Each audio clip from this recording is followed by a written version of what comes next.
Hello बच्चों, let's see this question. The question says, a glass bottle of soda is filled with a screw cap. The absolute pressure of the carbon dioxide inside the bottle is 1.8 into 10 raised to 5 Pascal. Assuming that the top and the bottom surfaces of the cap each have an area of 4.10 times 10 raised to minus 4 meter square, obtain the magnitude of the force that the screw thread exert on the cap in order to keep it on the bottle. The air pressure outside the bottle is 1 atmosphere. Option है 18 newton, option B 32 newton, option C 26 newton and option D 58 newton. तो let's suppose हमारे पास एक बोतल है जिसके अंदर एक सोडा फिल किया गया है एंड हमें पता है कि जो सोडा होता है उसके अंदर कार्बन डाइऑक्साइड होता है। ठीक है, तो वो क्या करेगा कि वो प्रेशर एक्सर्ट करेगा on the every side of the बोतल। ठीक है, तो मान लेते हैं कि ये उसका ऊपर का टॉप था। ठीक है, केप था। तो हमें पता है कि बोतल के अंदर ऐसे ये कैप है, उसको रखने के लिए स्क्रू थ्रेड्स बनाया जाता है जिसका ऊपर आप जो बोतल का ओपनर होता है, ठीक है, ढक्कन होता है, उसको लगाते हो। राइट, ऐसे।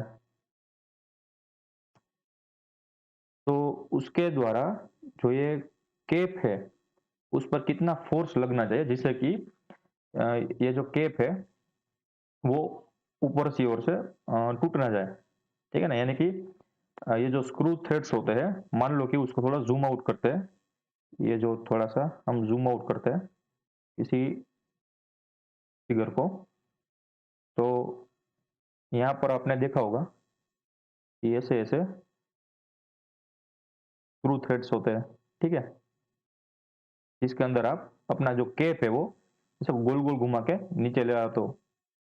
राइट, एंड यहाँ पर हमारा मान लो कि ये बोतल का कैप था, उसके अंदर भी स्क्रू थ्रेड्स होते हैं बट अंदर की साइड होते हैं ऐसे। ठीक है, ऐसे। अब आपको समझ में आ गया होगा। तो ये जो पार्ट है, ठीक है, तो उसके ऊपर कितना ये आप देख रहे हो, मैंने रेड कलर का ये आपको दिखा दिया है, ये वाला पार्ट। राइट, तो वो नीचे की ओर कितना फोर्स लगाए होगे जिससे कि केप है वो ऊपर की ओर उड़ ना जाए due to the excess pressure of the carbon dioxide. ठीक है, तो उसको नीचे की ओर कुछ फोर्स लगाना पड़ेगा ना, तो उसको मैं बोल देता हूँ एफ एस। ठीक है, तो ये जो एफ एस है वो कितना मैग्नीट्यूड का होना चाहिए वो बताना है, हमारा टास्क है। तो हम इस प्रॉब्लम में जो कि कंसेप्ट यूज करेंगे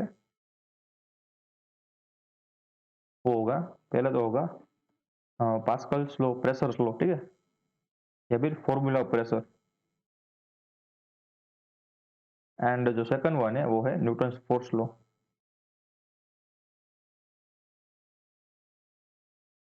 राइट, देखो अंदर की ओर यहाँ पर गैस है, ठीक है, नीचे की ओर ऐसा सोडा भरा हुआ है लिक्विड फॉर्म में, एंड जो ऊपर फॉर्म होगा, ठीक है, गैसियस फॉर्म में, वो होगा कार्बन डाइऑक्साइड। तो वो क्या करेगा, ये जो केप है उसके ऊपर की तरफ कुछ प्रेशर लगा रहा होगा। ठीक है, मैं अंदर ही दिखा देता हूँ, बाद में हम रीड को लगे। ये जो गैस है वो ऊपर की ओर कुछ प्रेशर लगा रहे होगा जिससे कि ये जो ऊपर का केप है वो निकल जाए। ठीक है, एंड ऊपर की ओर से कौन प्रेशर लगा रहा होगा, एक तो एटमोस्फियर इस डायरेक्शन में प्रेशर लगा रहा होगा। ठीक है, तो मैं इसको बोल देता हूँ पी ए, एंड ये वाला प्रेशर है उसको मैं बोल देता हूँ पी सी, यानी कि कार्बन डाइऑक्साइड की वजह से प्रेशर बन रहा है वो। इन दोनों की वजह से नेट फोर्स आने वाला है क्योंकि अंदर का जो प्रेशर होगा वो हाई हमें गिवन है। ठीक है ना, 1.8 टाइम्स 10⁵ पास्कल है, एंड एटमोस्फेयर का प्रेशर होता है 1 इंटू 10⁵ पास्कल रफली। इसका मतलब अंदर से बाहर एक्सेसिव प्रेशर है, उसके बावजूद भी ये कैप यहाँ पर ही है। तो और एक कोई चीज होगा, फैक्टर होगा जो नीचे की ओर कुछ फोर्स दे रहा होगा, वही है ये वाला स्क्रू थ्रेड्स। ठीक है ना, एफ एस। तो इन प्रेशर डिफरेंस की वजह से कितना फोर्स लगेगा वो मैं फाइन करना हो तो हम प्रेशर का लॉ यूज करेंगे। ठीक है, हमें पता है पी इज इक्वल टू क्या होता है, एफ बाई ए। तो यहाँ से हम क्या लिख सकते हैं, F is equal to P into A. ठीक है, तो यहाँ पर मैं रफ डायग्राम ड्रॉ कर देता हूँ केप एंड वो स्क्रू थ्रेड्स की। ऐसे हमारे स्क्रू थ्रेड्स थे। ठीक है, ऐसे।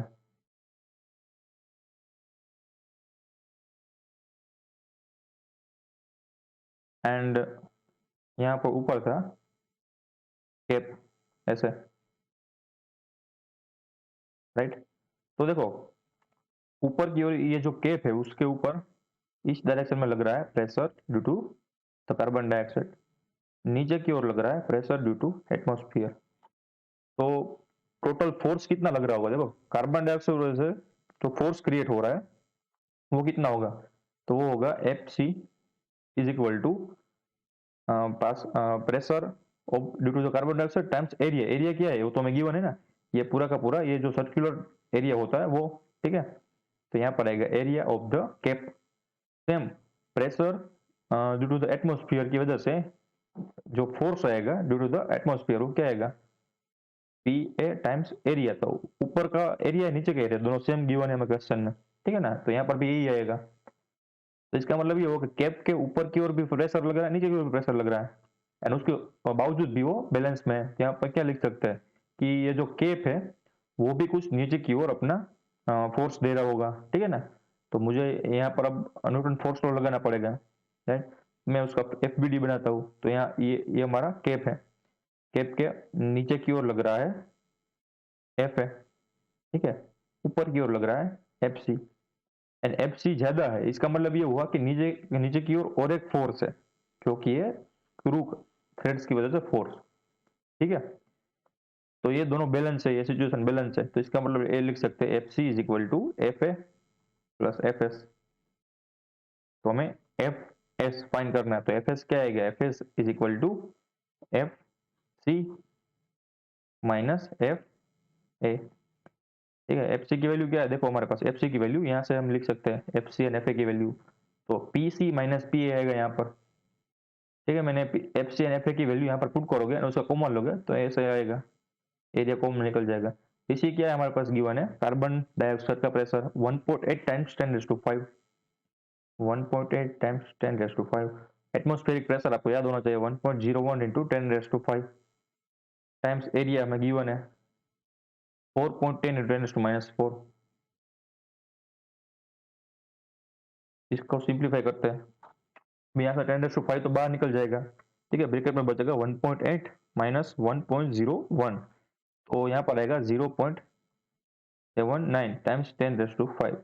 यहाँ पर बचेगा 4.10 टाइम्स 10⁻⁴। इसका हम सिंप्लीफिकेशन करेंगे तो 0.79 टाइम्स 4.10 करोगे तो आएगा 3.23, ठीक है, एंड मल्टीप्लाई बाय 10 होगा। तो फाइनली आंसर आपके पास आएगा 32.39, ये सबका सिंप्लीफिकेशन करोगे तो, ठीक है। तो आपके पास force due to the threads, ठीक है, स्क्रू थ्रेड्स, वो आ गया 32.39 न्यूटन।